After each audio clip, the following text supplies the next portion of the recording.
Eu preferia ser descendente de um macaco do que de um bispo.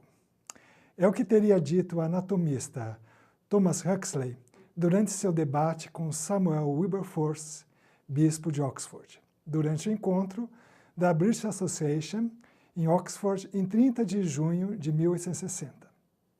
O debate foi um confronto entre o criacionismo e a teoria da evolução. E o bispo Wilberforce sofreu uma derrota vergonhosa. Ocorre que a lenda, tanto da frase como da vitória esmagadora de Huxley, foi construída 3 décadas depois do debate. Segundo levantamentos historiográficos, o bispo colocou uma série de objeções à teoria da evolução dentro de um quadro racional que pode ser chamado de criacionismo clássico. O ponto principal da argumentação do bispo Wilberforce se refere à transformação de uma espécie em outra.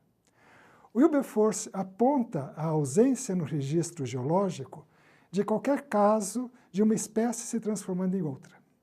Darwin já havia vislumbrado esta dificuldade e a contornou, evocando a extrema imperfeição do registro geológico.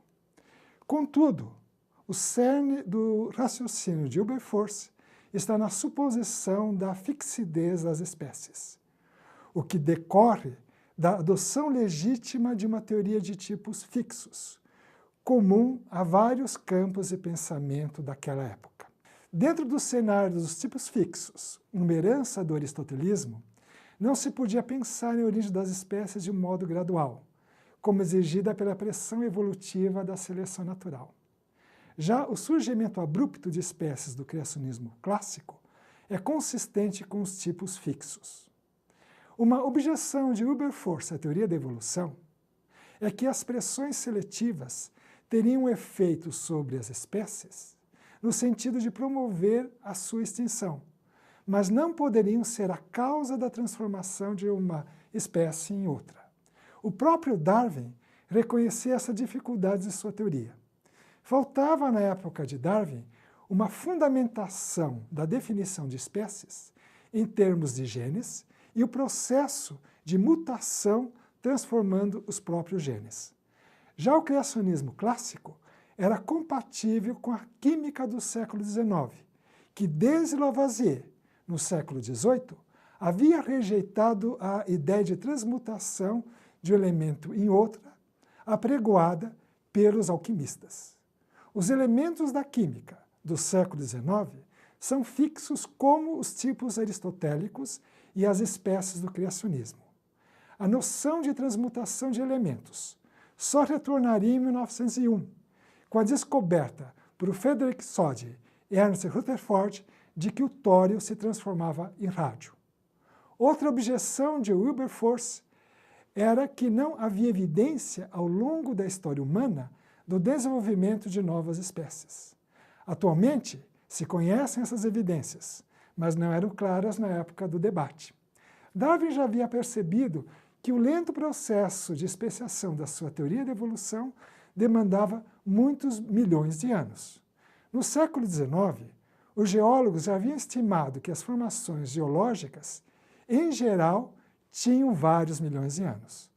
Na primeira edição da Origem das Espécies, de 1859, ele, através do cálculo da taxa de desgaste do Weald, um grande vale no sul da Inglaterra, determinou uma idade de 300 milhões de anos para esta formação, implicando uma idade mínima para a Terra. O problema é que esta também seria uma idade mínima para o Sol. E de onde vem a energia que mantém o Sol brilhando?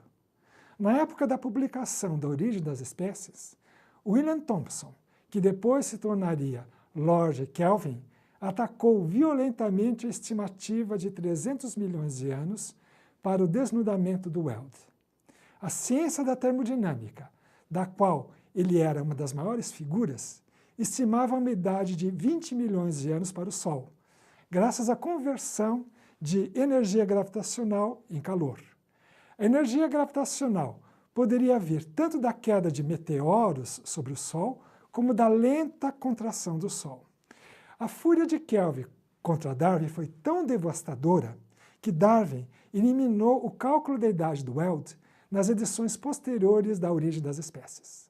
No final, quem estava certo era Darwin, mas só se soube após a sua morte.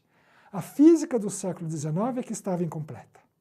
A descoberta da relatividade, em 1898, revelou uma fonte suspeita de energia para o Sol, a nuclear, que permitiria que ele brilhasse por bilhões de anos. Em 1860, o debate Huxley-Wilberforce foi conduzido em bases racionais, com bons argumentos por parte do defensor do criacionismo clássico. Contudo, este já não é o caso de uma nova modalidade de criacionismo que nasceu no século XX, o criacionismo fundamentalista. Este tem origem no protestantismo conservador e ultracapitalista americano. O nome fundamentalista vem de uma série de 12 panfletos, The Fundamentals, publicados entre 1910 e 1915 pelos magnatas do petróleo, Lyman e Milton Stewart. 3 milhões de exemplares de cada panfleto foram enviados para pastores e professores de teologia dos Estados Unidos. The Fundamentals atacavam a teoria darwiniana como sendo uma grave ameaça à religião. O fundamentalismo ganhou tanta força entre os conservadores americanos que logo surgiram projetos de lei proibindo o ensino da teoria darwiniana em vários estados, Arkansas, Flórida, Mississippi e Louisiana. No Tennessee, em 1925, o jovem professor John Scopes foi condenado por ensinar a teoria da evolução na aula de biologia. A condenação de Scopes levou a imprensa americana a transformá-lo em um herói da ciência e a denunciar o obscurantismo do fundamentalismo. Contudo, os fundamentalistas continuaram fortes. Quando damos uma busca na internet com teoria da evolução, a maior parte dos sites para os quais somos dirigidos são mantidos por criacionistas fundamentalistas.